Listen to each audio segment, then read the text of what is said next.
Quiero, hermano, con la ayuda del Señor en este día, continuar la parte 2 de la serie Límites. La semana pasada comenzamos a hablar sobre este tema llamado límites. Y hablamos específicamente del límite en el tiempo. Y dijimos que Dios escogió un tiempo y limitó nuestro tiempo sobre la tierra para que alcanzáramos un propósito específico. De hecho, el diagrama que usted va a ver en su pantalla ahora también le muestra los diferentes temas que vamos a estar compartiendo. Vamos a hablar sobre límites en el consumo del alcohol en este día. Vamos a hablar de los límites morales, límites en la pornografía. Vamos a hablar de límites hacia los padres, matrimonios, hacia los hijos. Vamos a hablar de límites financieros y otros temas, hermanos, que yo sé que van a ser de bendición a nuestra vida. Ahora, yo quiero específicamente que usted entienda algo de suma importancia.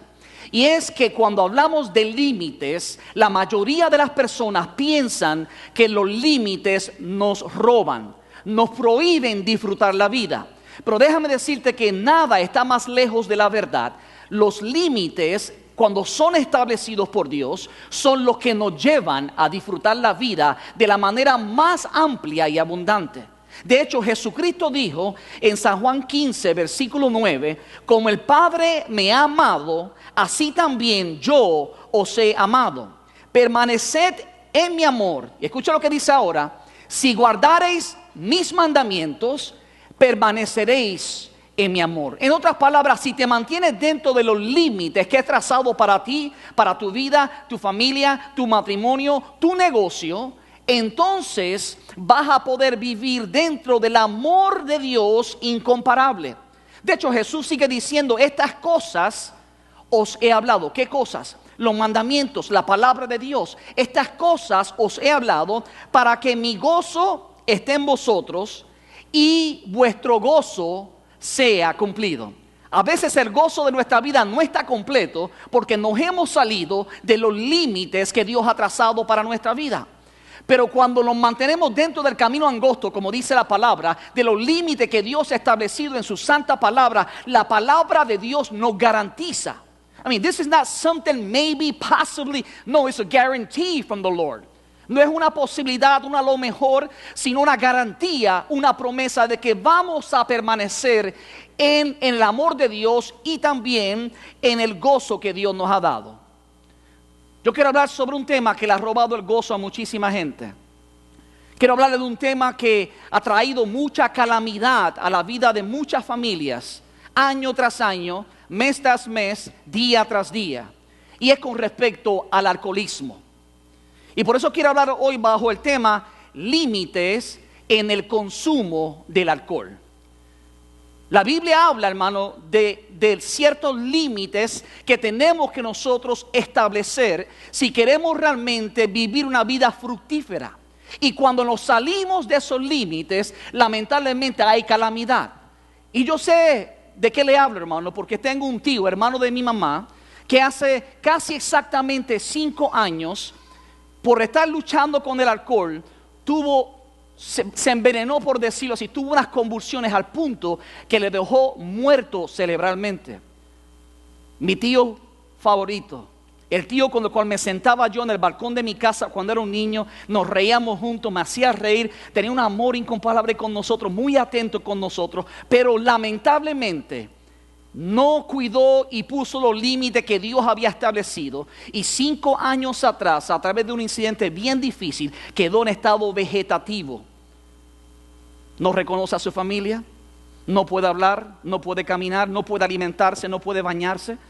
Algo bien triste. Y la carga que ha sido para la familia ha sido algo bien difícil. Mi tía tuvo que renunciar a su trabajo para dedicarse a tiempo completo para cuidarlo a él. Entonces hay unas consecuencias drásticas, hermano, y yo sé de qué le hablo porque lo he experimentado de manera personal en mi familia cercana. Y por eso quiero traer luz, hermano. Y si yo fuera a preguntarle a ustedes, creo que hay muchos de ustedes que podría decir: yo conozco a alguien, un familiar, un amigo, un vecino, o a lo mejor tú dirías: yo mismo puedo testificar del estrago que ha hecho el alcoholismo en mi vida. Por eso yo quiero ayudarles para que usted vea que no le estoy hablando simplemente de algo que no es real. Cuando usted vea las estadísticas que voy a compartir con ustedes, se va a dar cuenta que esto es una crisis no solamente a nivel local, sino a nivel internacional. Pero voy a enfocarme ahora en los Estados Unidos de América solamente. Según el Centro para el Control y la Prevención de Enfermedades, el consumo excesivo del alcohol provoca, hermano, escuche esto, 88,000 muertes cada año en los Estados Unidos por el consumo excesivo del alcohol. Y de hecho, la gente que muere por causa del alcohol, su vida es acortada en promedio unos 30 años. O sea, 30 años donde la persona no vivió porque lamentablemente el alcohol cortó los días que Dios le había diseñado para ellos. El alcohol es la sustancia más adictiva utilizada en los Estados Unidos de América. 17.6 millones de personas en los Estados Unidos, o sea, 1 de cada 12 tiene una adicción con respecto al alcohol, una dependencia.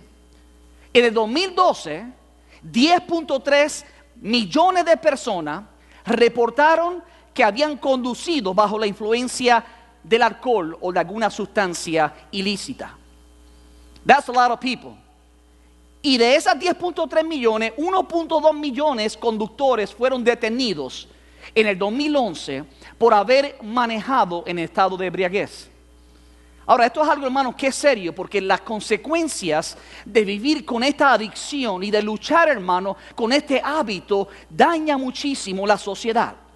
Quiero que usted vea, 2 años atrás, solo en el 2013, hubo 18,146 muertes por enfermedades del hígado por el consumo excesivo de alcohol. También hubieron unas 29,001 personas que fallecieron por efectos directos inducidos por el consumo del alcohol. Además de eso, 10,076 personas murieron en accidentes de carros causados por una persona que estaba bajo la influencia del alcohol. Esto significa que cada día 28 personas mueren. Cada día 28 personas mueren porque alguien ebrio estaba manejando. Y eso significa que cada 51 minutos alguien fallece. Es muy probable que cerca de que yo termine este mensaje, alguien ha muerto porque alguien conduciendo bajo el efecto del alcohol le hizo daño.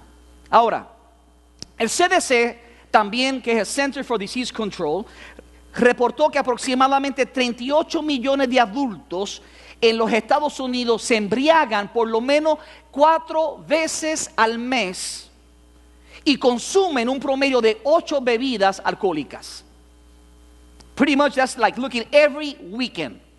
Y a veces decimos, no, es que yo no tengo problema con adicción porque yo solamente bebo los fines de semana. De hecho, ese reporte reveló que durante el periodo de 2010 al 2012, el promedio de muertes anual por envenenamiento de alcohol es 2,221. Y lo interesante de esto es que el 76% de aquellas personas que mueren intoxicadas por el alcohol son varones, hombres. Y si usted mira correctamente en esa gráfica, la gente blanca de los Estados Unidos americanos es el porciento mayor. Y tristemente, los hispanos es la segunda raza o minoría que tiene el mayor número de muertes por intoxicación del alcohol. Así que esto es algo que toca a las familias latinas e hispanas de América. Y por eso tenemos que hablar de este tema y tenemos que tratar de entender qué es lo que está pasando. Algunos pueden sorprenderse, pero déjenme decirles, hay muchas, lamentablemente, mujeres embarazadas que también consumen alcohol sin darse cuenta y hacen daño a sus hijos. Según el Centro para el Control de Prevención de Enfermedades, el consumo del alcohol durante el embarazo es la principal causa prevenible de defectos congénitos y discapacidades en el desarrollo de los niños. Las mujeres que beben alcohol durante el embarazo aumentan su riesgo de tener un niño o un bebé con trastornos fetales. Y la forma más común en la cual se da esto es a través del síndrome de alcoholismo fetal, que causa retrasos mentales y defectos de nacimiento. Ahora, hermano, déjenme decirle, esto es un negocio. Y cuando digo esto es un negocio, América se ha vuelto una máquina de producción de alcohol. Por ejemplo, la venta de bebidas alcohólicas en los Estados Unidos ha aumentado de 153 billones de dólares desde 2010 a 170.7 billones en el 2012. Estamos hablando de cerca de 17 billones de dólares de aumento en menos de 2 años. Eso significa, hermano, que la gran cantidad de demanda y consumo que hay de bebidas alcohólicas. Y por eso tenemos que ser sabios nosotros y ser cuidadosos de examinar qué es lo que la Biblia enseña con respecto a este tema. ¿Sabe usted que los cristianos están todavía, a pesar de estas estadísticas, divididos si es propio o no propio beber de vez en cuando una bebida alcohólica? Pero en vez de nosotros discutir quién es el que tiene la razón, ¿por qué no hacemos algo mejor? ¿Por qué no vamos a la fuente de toda verdad? ¿Por qué no estudiamos y vemos lo que la Biblia tiene que decir con respecto a este tema? Antes de que hablemos de eso, quiero decirle que la sociedad, la humanidad reconoce que realmente hay un problema. Y por lo tanto la misma humanidad, la sociedad, el gobierno, ha establecido límites en el consumo del alcohol. Por ejemplo, han hecho 2 cosas. En los Estados Unidos la edad mínima para el consumo y también en la posesión de bebidas alcohólicas es 21 años. Y si una persona está manejando con un % de concentración de 0.08, que no es ni 1% de alcohol en su sangre, eso se considera un crimen y puede ir preso, driving under the influence. Entonces la sociedad reconoce que hay que poner límites, pero déjame decirte, ya Dios hacía tiempo que estaba hablando de la importancia de establecer límites. Y la Biblia dice mucho con respecto a qué hacer y qué uno tiene que no hacer cuando se trata con respecto a bebidas alcohólicas. Y antes de entrar al clímax del mensaje, a lo más importante, quiero sacar algo del camino, porque he escuchado a alguna gente que ignoran la interpretación correcta de la palabra, usar este versículo bíblico como la excusa o la aprobación para consumir bebidas alcohólicas. En el libro de Timoteo, capítulo 5, versículo 23, Pablo le dijo a Timoteo estas palabras: Timoteo, ya no bebas agua, sino usa un poco de vino por causa de tu estómago y de tus frecuentes enfermedades. Ahora, algunos interpretan como que Pablo estaba dando el sello de aprobación para consumir alcohol, pero ignoran que la razón por la cual Pablo le da el consejo a su hijo en la fe, Timoteo, era porque Timoteo tenía un problema gastrointestinal. Y Timoteo estaba consumiendo el agua, déjeme decirle, el agua del siglo I no se parece en nada al agua de este siglo. Muchas aguas eran tomadas de pozo, que algunas podrían ser puras, muchas estaban extremadamente contaminadas y mucha gente sufría de problemas estomacales. Por tanto, Pablo dice, escuche lo que le dice Pablo. Pablo le dice, ya no bebas agua, sino ¿qué dice? Un poco de vino. ¿Por qué? Porque sabemos nosotros que el vino puede ser también, tiene unas cualidades medicinales. Entonces Pablo le dice, evita tomar el agua para que no sigas sufriendo de ese problema en lo que estás sano y después vuelves a tu vida normal. Ahora, eso, escúcheme, primero no es un mensaje a la iglesia cristiana. Es una recomendación a una sola persona llamada como Timoteo. Así que si usted no tiene ningún problema estomacal, no use este versículo y lo saque fuera de contexto para justificar su consumo de alcohol. Ahora, habiendo dicho eso, vamos a mirar qué es lo que la Biblia realmente dice de manera clara con respecto al consumo del alcohol. El mismo Pablo en su carta de Éfeso, capítulo 5, versículo 16, él dice, no os embriaguéis con vino. It is a command, it is clear, do not get drunk with wine. A mí esto no es maybe. Pablo dice, no os embriaguéis con vino, en lo cual hay disolución. En otras palabras, la palabra disolución significa desenfreno. You cannot put the brakes once you start drinking alcohol. Él dice, no os embriaguéis con vino, en lo cual hay disolución o desenfreno. Y después hace un contraste y dice, antes bien, sed llenos del Espíritu Santo. En vez de tomar la botella de vino para sentirte alegre, toma un tiempo en la presencia del Espíritu para llenarte de su presencia, para que sientas el gozo y la fortaleza que estás buscando. See, that's what the Holy Spirit is going to do in your life once you surrender to Him.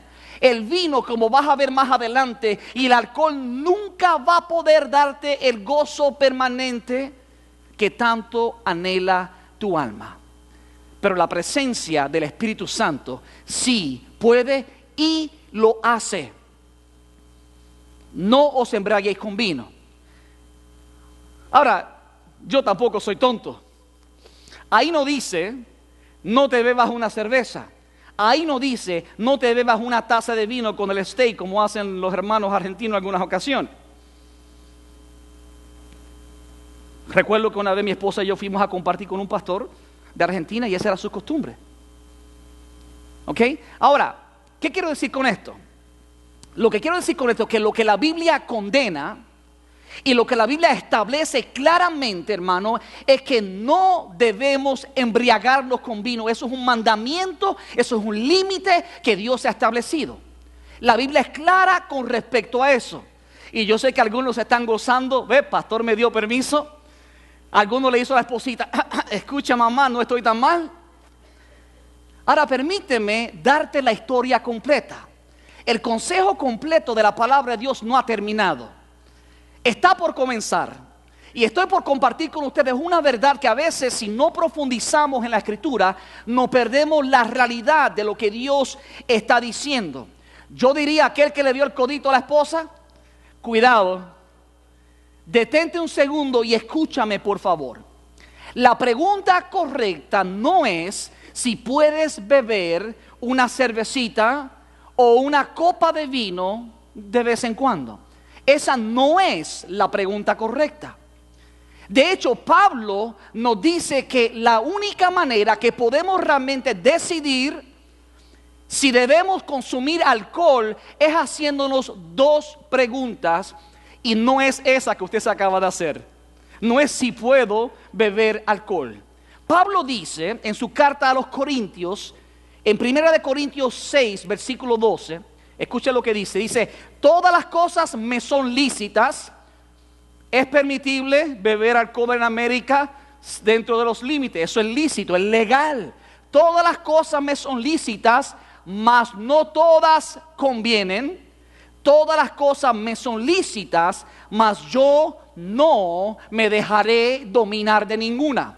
Entonces, ¿cuáles son las preguntas o las dos preguntas que deben ser la manera en que determinamos si consumimos alcohol o no? Y la respuesta es esta: ¿me conviene? Segundo, ¿tiene el potencial de dominar mi vida? Pablo dice, todo me es lícito, mas no todas las cosas convienen. So the question is it convenient for me to consume alcohol? Number two, is it something that can create a habit in me that can dominate my life? ¿Será también que tiene la capacidad de dominar mi vida? Yo creo que las estadísticas que yo acabo de compartir con ustedes les muestra que el alcohol sí domina la vida de millones y millones de personas. So en su conciencia queda, depende cómo usted responde a estas dos preguntas, es como usted debe de realmente decidir si consume o no consume alcohol. Ahora, me gusta muchísimo lo que dice Salomón y la forma en que él enfoca un consejo guiado por el Espíritu. Observa en Proverbios 23, versículo 31 dice, no te fijes en lo rojo que es el vino, ni en cómo brilla en la copa, ni en la suavidad con que se desliza por tu garganta, ni tampoco la huela muchísimo, porque acaba mordiendo como serpiente y envenenando como una víbora. Ajá. ¿Se da cuenta usted? It seems like it smells great, it looks beautiful in that cup, but the end, the result of it is a bite that can kill you. Dice la palabra que hay camino que al hombre le parece derecho, pero su fin es camino de muerte. Y por eso el consejo de Salomón es: no te fijes, o sea, pon un límite, no mires mucho en la copa de vino, No te fijes en lo rojo que es el vino, ni cómo brilla en la copa, ni en la suavidad que se desliza, porque acaba mordiendo como serpiente y envenenando como víbora. You see, this is what people don't understand. When you consume alcohol, it is not a moment, it's a journey. It's taking you somewhere.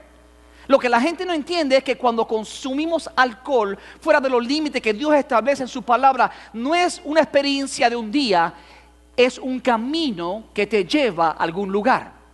De hecho, mira lo que dice el mismo Salomón en el versículo 1 de Proverbios 20. Él dice, el vino lleva.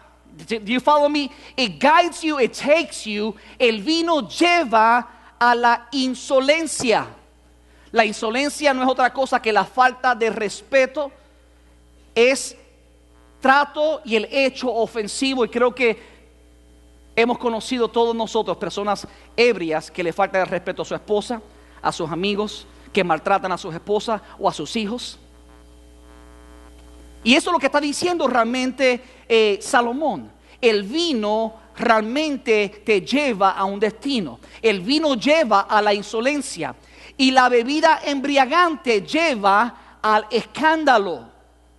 Nadie bajo sus efectos se comporta sabiamente. Mi pregunta para ti, ¿cómo es que tú quieres comportarte? ¿Tú quieres que la gente se burle de ti? ¿Tú quieres hacerle daño a tu vecino? ¿Tú quieres hacerle daño a tu esposa o a tu esposo o a tus hijos? Si tú eres sabio, vas a ser muy cauteloso cómo interpretas la Biblia y qué tipo de límites establece para poder bendecir a tu familia. De hecho, dice que el camino te lleva, y I want to really take you here. I want you to understand something. It is not a one-time issue. De hecho, la mayoría de la gente cuando están en la cárcel preso o que han causado la muerte de alguien por consumir alcohol, dice, si yo hubiese por lo menos dejado de beber ese día, esto no hubiese pasado. Y yo digo, mentira. Porque es un camino, it's taking you somewhere, it's a journey. El consumo del alcohol no es el incidente de un día, es un camino que te lleva a la insolencia, es un camino que te lleva realmente al escándalo. Y nadie nunca va a caminar en sabiduría que está consumiendo alcohol fuera de los límites que Dios ha establecido.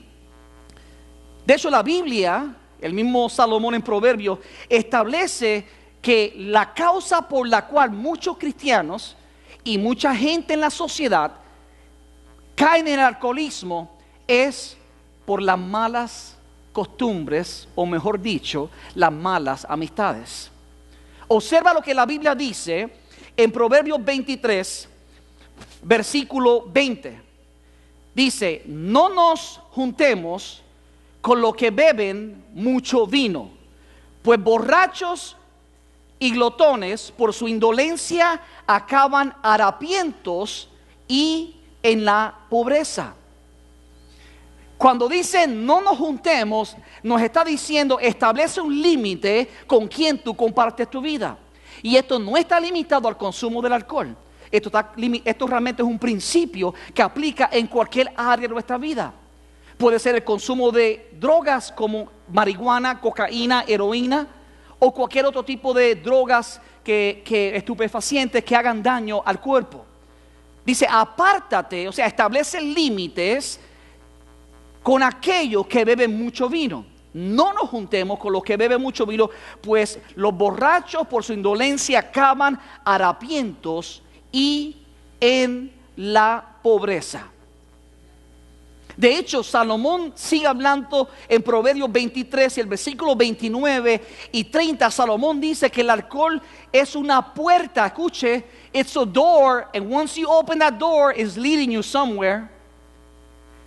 El alcohol es una puerta que nos lleva a los lamentos. Observa lo que dice Salomón en Proverbios 23, versículo 29. ¿De quién son los lamentos? ¿De quién son los pesares? ¿De quién son los pleitos? ¿De quién son las quejas? Y aquí está la respuesta. Del que no suelta la botella de vino ni deja de probar licores.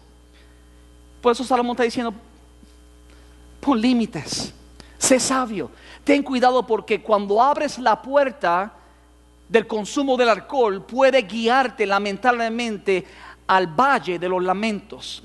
Y hay que ser sabios y entendidos. De hecho, hermano, yo recuerdo una ocasión, un joven que asistía a nuestra iglesia cerca, yo diría como unos 8 años atrás, posiblemente más tiempo, estaba muy contento en la iglesia, estaba participando y estaba creciendo y madurando.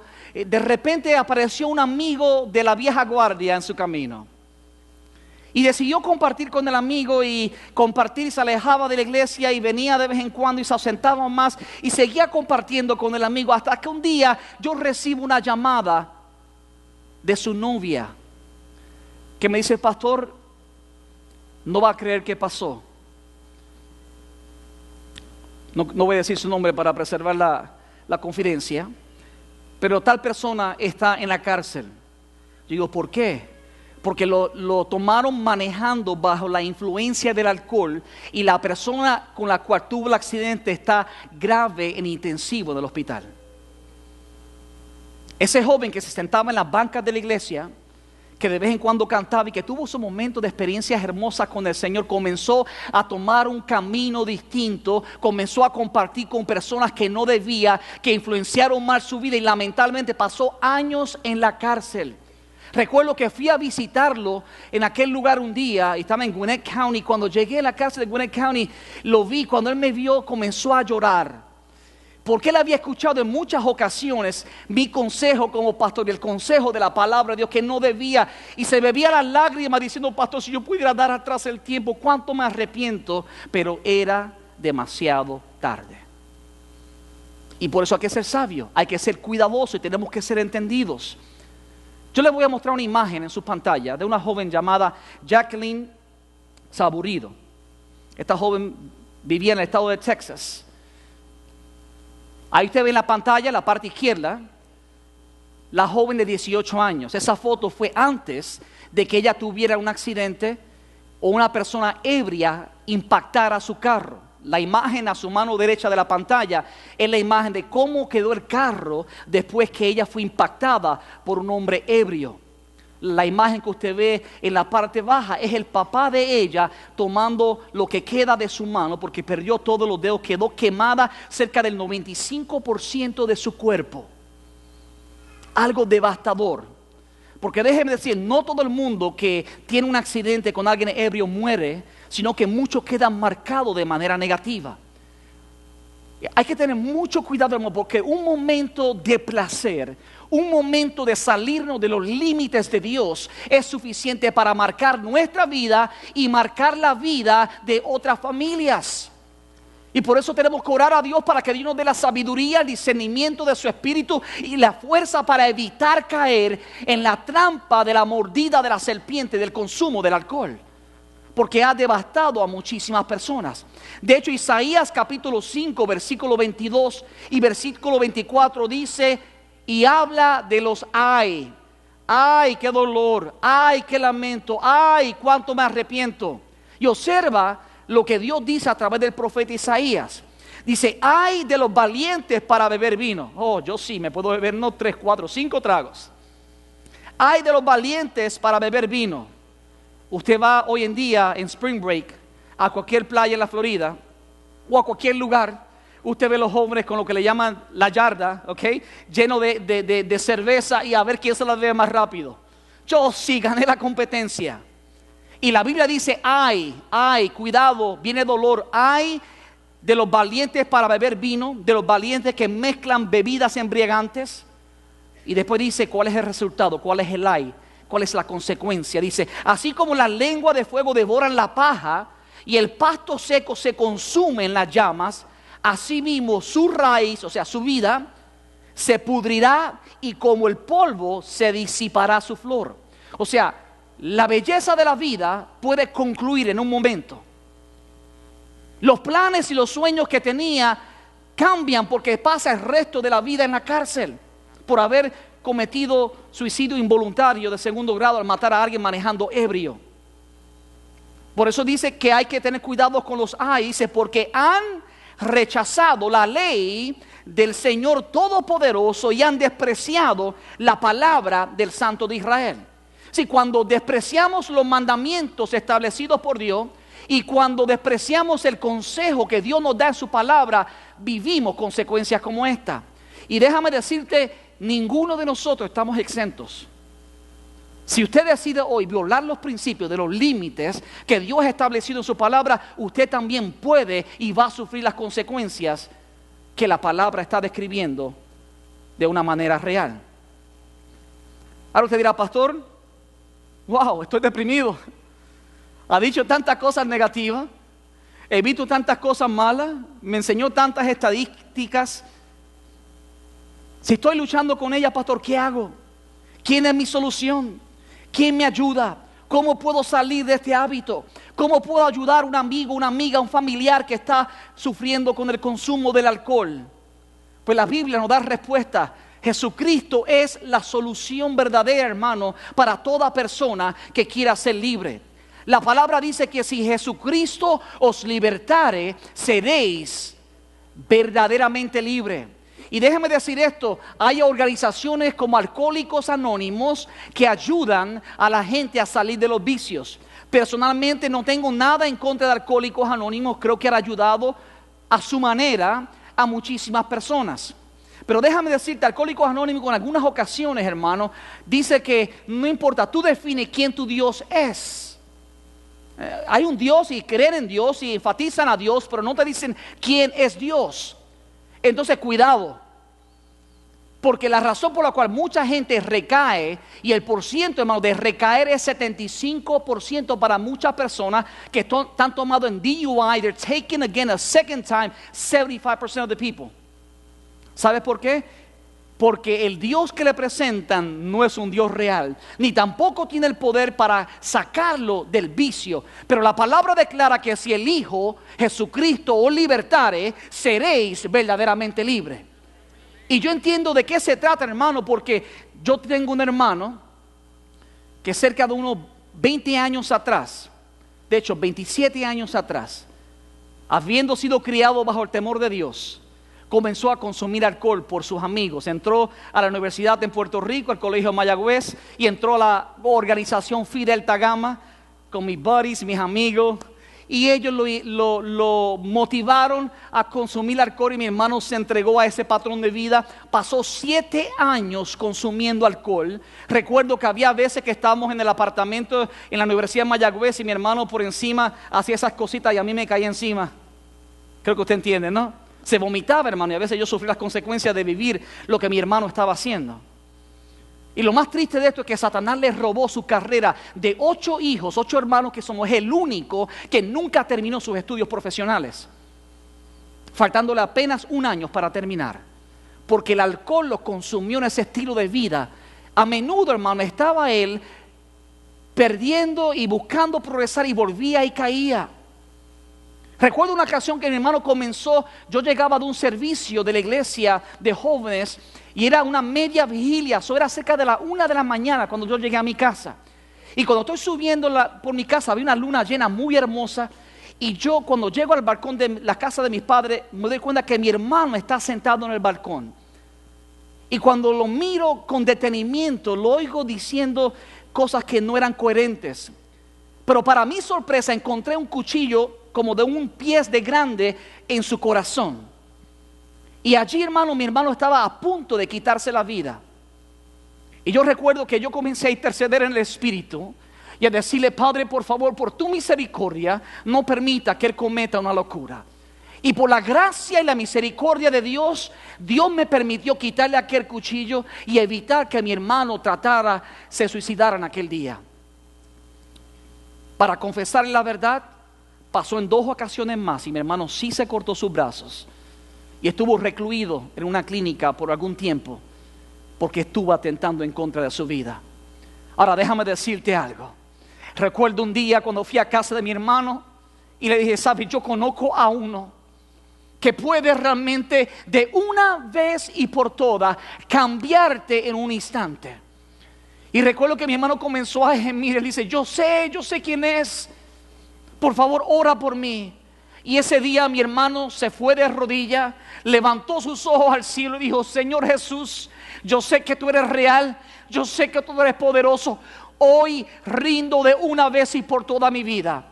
Y déjame decirte, después de 7 años difíciles, de mucha oración, de mucho clamor, de una manera milagrosa, poderosa, el Señor Jesucristo rompió el vicio de mi hermano. Nunca tuvo que ir a Alcohólicos Anónimos. En un instante la presencia de Dios vino y rompió el yugo esclavizador del pecado, aleluya, y del vicio que lo agobiaba. Porque si el Hijo os libertare, seréis verdaderamente libres. Mi hermano hace 20 años que no consume una gota de alcohol. Hace 20 años que sirve a Dios. Tiene hijos que entran a la universidad ahora y Dios lo ha bendecido de manera grande por su misericordia y por su gracia. Entonces la solución para cada uno de aquellos que luchan es uno: Jesucristo, el Hijo de Dios. Y por eso dice la palabra en Lucas 4:18, y con esto voy a terminar. Dice: el Espíritu del Señor está sobre mí. Esto fue Jesucristo tomando el libro de Isaías cuando comenzaba su ministerio. El Espíritu del Señor está sobre mí por cuanto me ha ungido para anunciar las buenas nuevas a los pobres. Me ha enviado a proclamar libertad a los cautivos. Y eso incluye a los cautivos por el alcohol y las drogas.